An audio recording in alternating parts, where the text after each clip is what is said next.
Es lunes 17 de febrero de 2025 y estas son las noticias.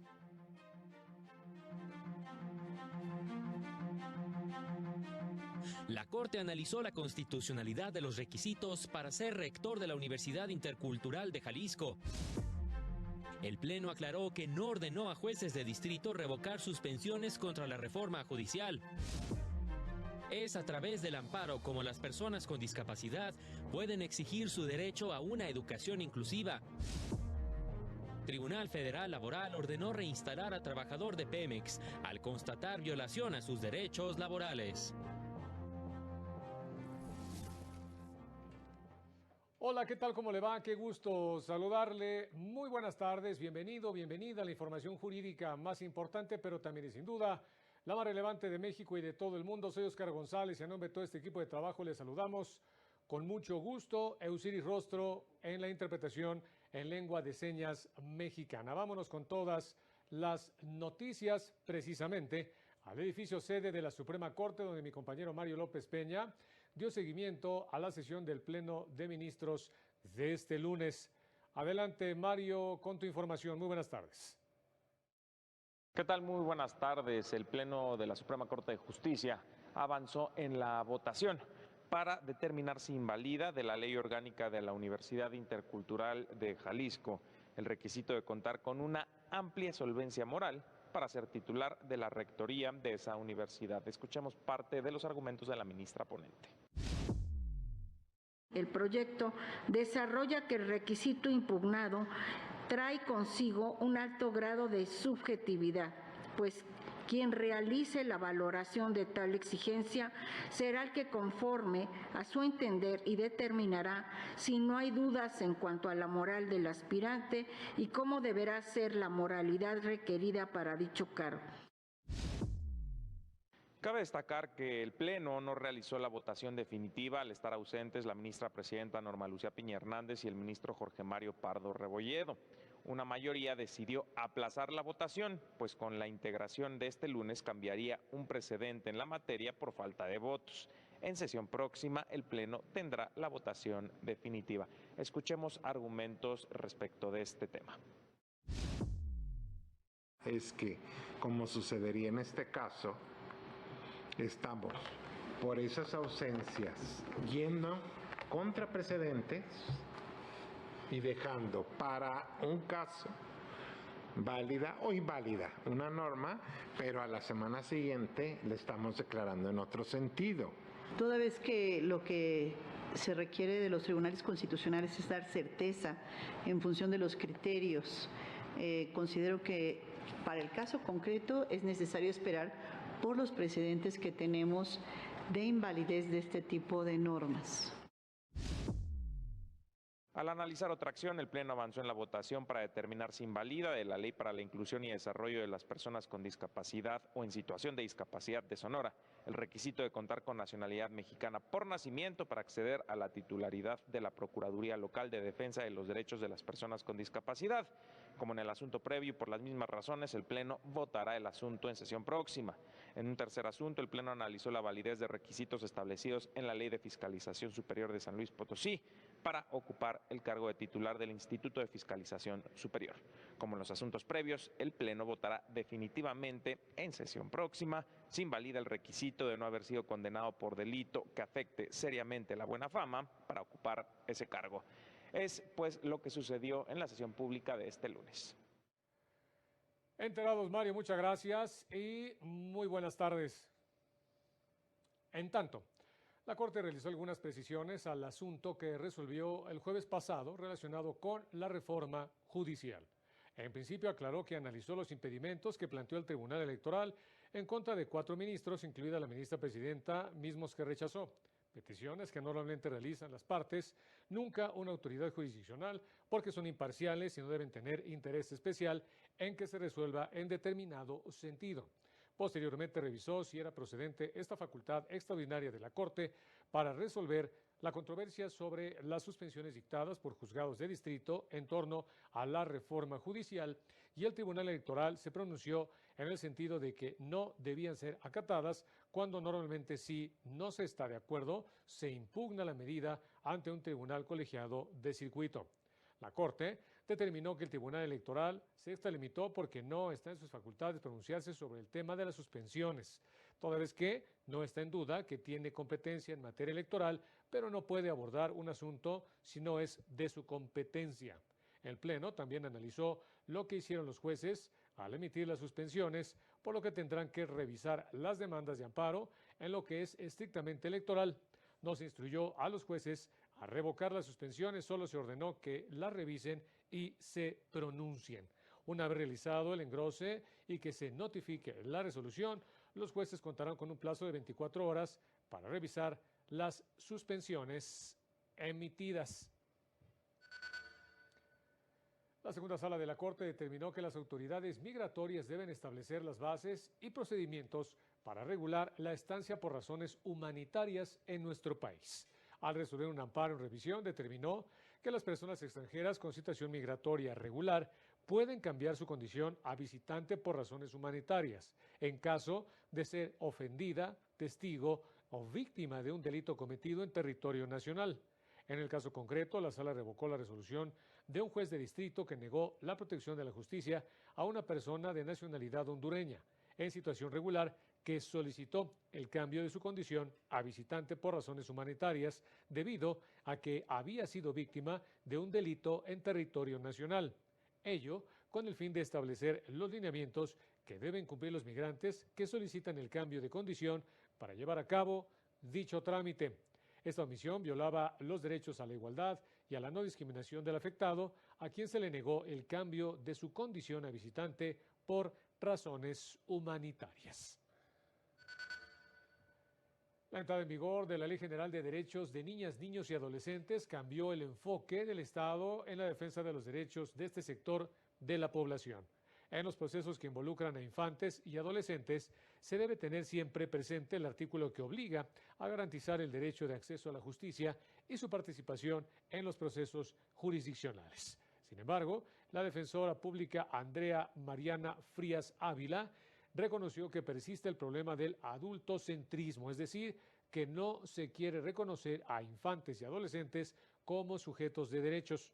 Recordó el caso de un infante con discapacidad, hijo de un militar retirado, a quien ya no se le quiso continuar apoyando con una beca, decisión que se pudo revertir a través del juicio de amparo. Veamos. Uno de sus menores hijos tenía discapacidad, era autista este niño, y determinaron que ya no era posible, a través de un dictamen médico, que ya no era posible seguir otorgando esa beca para que tuviera este maestro sombra para este niño con discapacidad.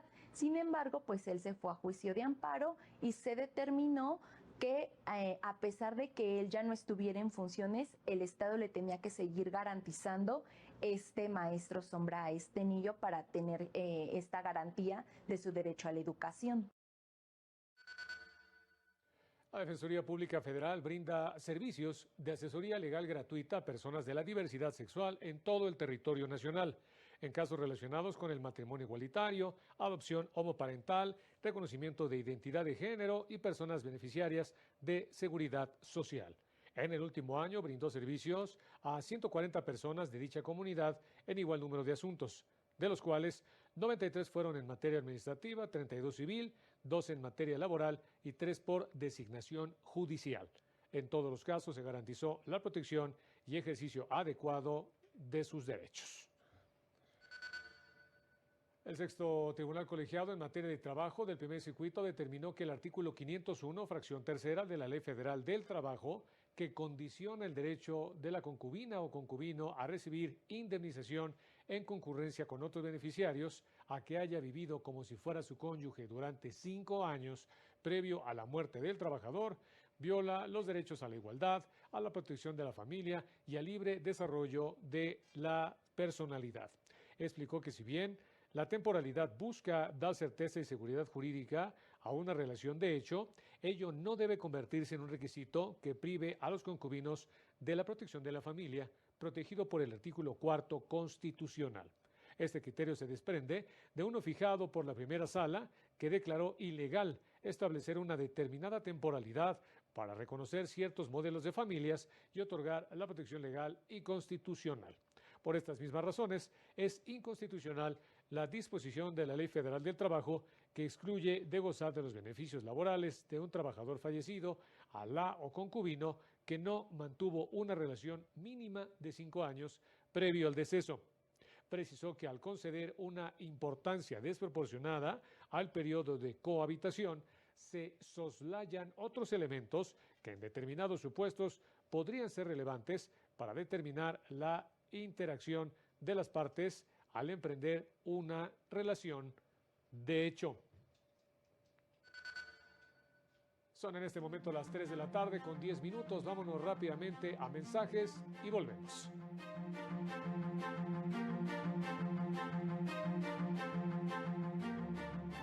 Al regresar, con inconsistencias publica el INE lista de aspirantes a candidatos a diversos cargos judiciales.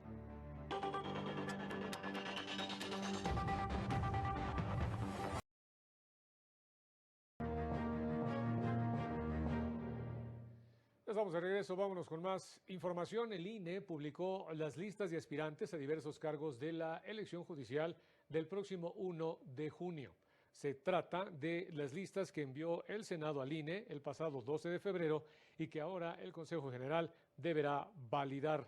Las listas se encuentran divididas de la siguiente manera. En primer lugar, se difunden los nombres de aspirantes a ministros, seguida de las personas que se inscribieron para ocupar una de las 5 magistraturas disponibles en el Tribunal de Disciplina Judicial.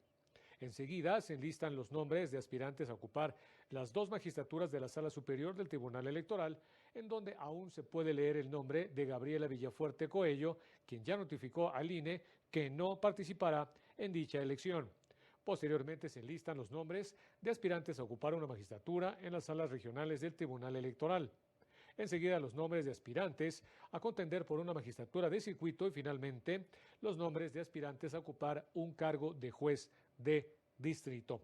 Una vez publicadas estas listas, la consejera de la Judicatura Federal, Lilia Mónica López Benítez, manifestó su sorpresa de aparecer en ellas, pese a que no se postuló.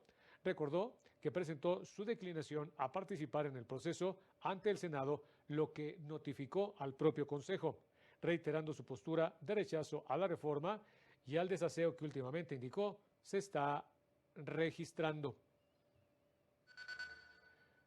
El Tribunal Electoral dio a conocer 2 proyectos del magistrado Felipe de la Mata Pizaña con los que propone resolver diversos juicios ciudadanos relacionados con el proceso electoral judicial. El primero de ellos fue promovido por 3 personas impugnando su exclusión de la lista de personas idóneas emitida por el Comité de Evaluación del Poder Legislativo. El proyecto propone desechar las demandas porque advierte que la pretensión de los actores de ser incluidas en las listas de personas idóneas para participar en el proceso de insaculación no se puede colmar debido a que dicho comité ya realizó el proceso de insaculación, por lo que es imposible que puedan alcanzar su pretensión. Además, los comités de evaluación dejaron de existir y las listas de aspirantes ya fueron remitidas al INE. En otro asunto, propone desechar el recurso interpuesto por una mujer que impugna la negativa de la Suprema Corte de aprobar los listados insaculados por el Senado de personas registradas ante el Comité de Evaluación del Poder Judicial. Advierte que el recurso se ha quedado sin materia una vez que dichos listados fueron remitidos por el Senado al INE, lo que implica un cambio de situación jurídica que deja sin materia el medio de impugnación.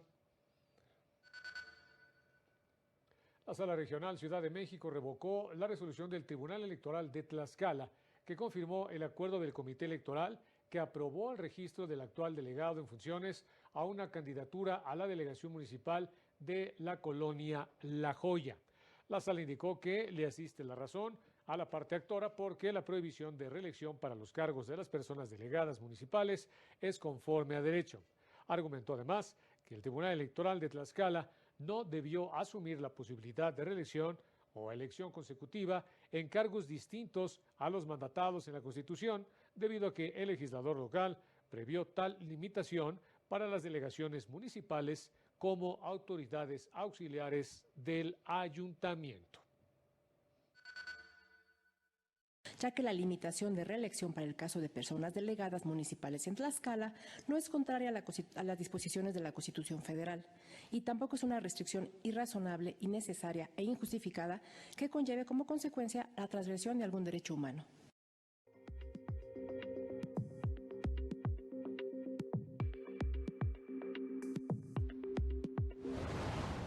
En la Casa de la Cultura Jurídica de la Suprema Corte en San Luis Potosí, se llevó a cabo una mesa redonda sobre gestación subrogada, sus factores sociales y avances legales, en la que participaron personas juzgadoras y magistraturas del Poder Judicial de la entidad.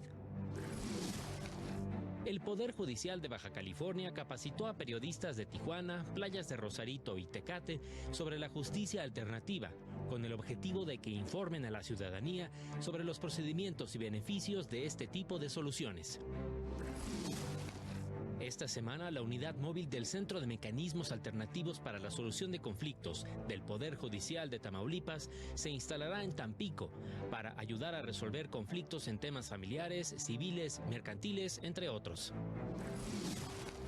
Juezas y jueces del Poder Judicial de Tabasco asistieron a las jornadas de atención ciudadana en el poblado de Gregorio Méndez Magaña, municipio de Emiliano Zapata, para acercar sus servicios a las comunidades más apartadas y atender de manera directa a la población. Para el canal del Poder Judicial de la Federación, Jesús Daza. El Tribunal Federal Laboral de Asuntos Individuales con residencia en Zapopan, Jalisco, ordenó a Petróleos Mexicanos reinstalar a un trabajador al estimar que su despido fue injustificado. El afectado se le negó el apoyo solicitado al sindicato y a la parte patronal para recibir atención médica para atender sus adicciones, con lo que se violaron sus derechos laborales porque las condiciones laborales prevén este tipo de ayuda. La cláusula 99 del contrato colectivo de trabajo prevé que se brindará atención preventiva y rehabilitación a los trabajadores con problemas de alcoholismo o drogadicción a través de los servicios psiquiátricos del patrón. Y a juicio de este, se canalizarán a tratamiento residencial o ambulatorio en instituciones de reconocido prestigio, otorgándoles para el tratamiento residencial un permiso especial por el lapso que el médico del patrón determine, con goce de salario y prestaciones. En la investigación que se abrió en contra del trabajador que llevó a su despido, nunca fue asistido por un abogado, violando su derecho a una defensa adecuada. Y Pemex, a pesar de que recibió a tiempo la solicitud para que se aplicara precisamente esta cláusula 99, desechó la petición y por estas razones se dejó sin efectos el despido. Se ordenó a Pemex pagar de manera íntegra el salario que desde que fue despedido hasta que sea rehabilitado por completo y reinstalado en su empleo ordinario. Y el Consejo de la Judicatura Federal trabaja en la elaboración de programas y estrategias en las que, sin descuidar su función, servidores públicos que realizan trabajos de cuidado puedan compaginar sus actividades de atención a hijas e hijos u otros seres humanos que dependan de ellos, porque el 57% de los servidores públicos del Poder Judicial realizan este tipo de tareas. Se reconoció que principalmente las mujeres son las que se encargan de brindar este tipo de cuidados. Sin embargo, paulatinamente se registra una mayor participación de los hombres. Durante la presentación del libro Reinventando los Cuidados, glosario de mujeres que cuidan, crean y crían, realizado por la Asociación Ñañá Colectiva, indicaron que esta situación impacta en las oportunidades laborales de ellas y al mismo tiempo propicia que en algún momento los hombres que necesitan de apoyo sean los más abandonados por su círculo familiar.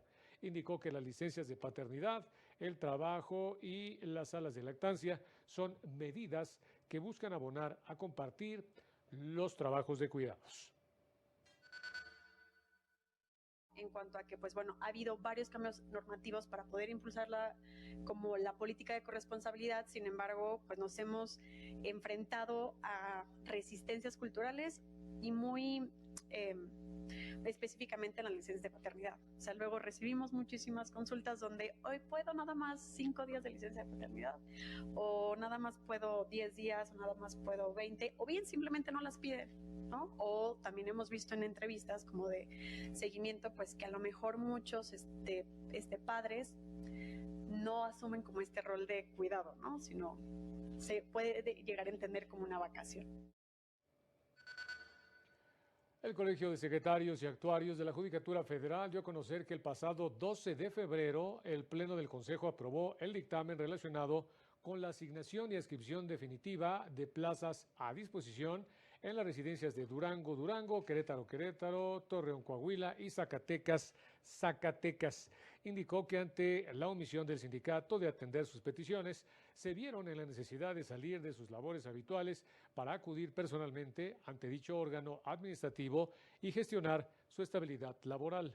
El propósito es garantizar que las bases de secretarios, actuarios y oficiales judiciales sean incluidos en una plantilla formal perteneciente a un órgano jurisdiccional, por lo que agradeció el apoyo de todos los que han participado para lograr este avance, así como la disposición del Consejo para atender sus peticiones y trabajar en el restablecimiento de una plantilla que respete los derechos adquiridos de personal capacitado. Precisa que aunque se han logrado avances significativos, todavía quedan plazas por incluir en las plantillas de los órganos jurisdiccionales, pero confían en alcanzar este objetivo y agradecen el esfuerzo de todas las partes involucradas. Llamaron a la unidad en estos tiempos de cambio tan difíciles porque solo en unidad, añadieron, se logrará que sus derechos sean plenamente respetados. Vámonos a mensajes, regresamos con más, no se vaya.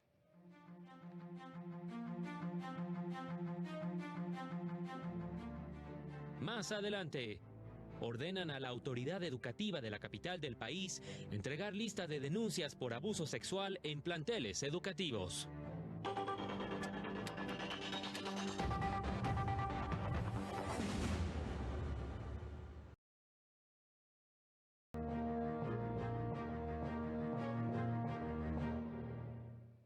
Ya estamos de regreso, vámonos a información del mundo. El Comité Internacional de la Cruz Roja transfirió de manera segura a 3 rehenes desde Gaza hasta Israel, así como a 344 detenidos palestinos desde lugares de detención israelíes hasta Gaza y Cisjordania. En total se logró la liberación de 369 personas detenidas debido al mantenimiento del acuerdo del cese de hostilidades. Esta medida ha permitido que hasta el momento se hayan llevado a cabo 6 operaciones de liberación en las que el Comité Internacional de la Cruz Roja facilitó el regreso seguro de 24 rehenes y 985 personas detenidas. Agregó que es crucial que las partes cumplan las condiciones del acuerdo para que más familias puedan reunirse y para que la vital labor humanitaria continúe. El Comité Internacional de la Cruz Roja manifestó su compromiso de continuar también actuando como intermediario neutral para combatir la implementación y contribuir precisamente a la implementación de todos este tipo de acuerdos, pidiendo a las partes que garanticen que la liberación y traslado se lleve a cabo en condiciones que ayuden a preservar las condiciones de dignidad y privacidad en todas las transferencias.